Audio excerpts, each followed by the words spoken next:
मनसेने केलेल्या याचिकेवर निवडणुकीच्या निकालापूर्वी सुनावणी व्हावी अशी अपेक्षा वकील असीम सरोदे यांनी व्यक्त केली आहे।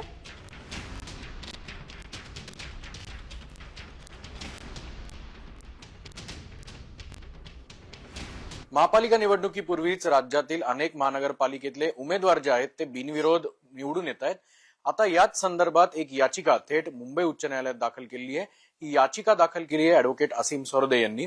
तर ही याचिका अविनाश जाधव मनसेचे नेते यांच्यातर्फे दाखल करण्यात आलेली आहे। मी त्यांच्यातर्फे वकील आहे। या याचिकेमध्ये अत्यंत महत्त्वाचा लोकशाही प्रक्रियांच्या संदर्भातला मुद्दा मांडण्यात आलेला आहे की इतक्या मोठ्या प्रमाणात बिनविरोध उमेदवार निवडून येण्याचं जे पेव महाराष्ट्रामध्ये फुटलं ते सामान्य जनतेच्या मनात सुद्धा राग निर्माण करणार आहे की याच्यामध्ये पारदर्शकता नाही, याच्यामध्ये कोणत्याही प्रकारे मतमोजणी न होता जे निवडणुका ज्या कंडक्ट करण्यात आलेल्या आहे ज्याच्यामध्ये मोठ्या प्रमाणात सगळ्या उमेदवारांनी अर्ज माघारी घेतलेले आहे आणि केवळ भारतीय जनता पक्ष, अजितदादांचा पक्ष आणि शिंदे सेना यांचेच उमेदवार मोठ्या प्रमाणात निवडून आले पाहिजे अशा पद्धतीने वातावरण निर्मिती करून त्याच्यामध्ये सामदामदंडभेद काय वापर झाला असेल भ्रष्टाचाराचा तो सगळा गृहीत धरला आपण तर लोकशाही समोरचं हे खूप मोठं संकट आहे। सगळी स्क्रुटिनी या कागदपत्रांची पूर्ण झाल्यावर आम्ही त्वरित 2 दिवसात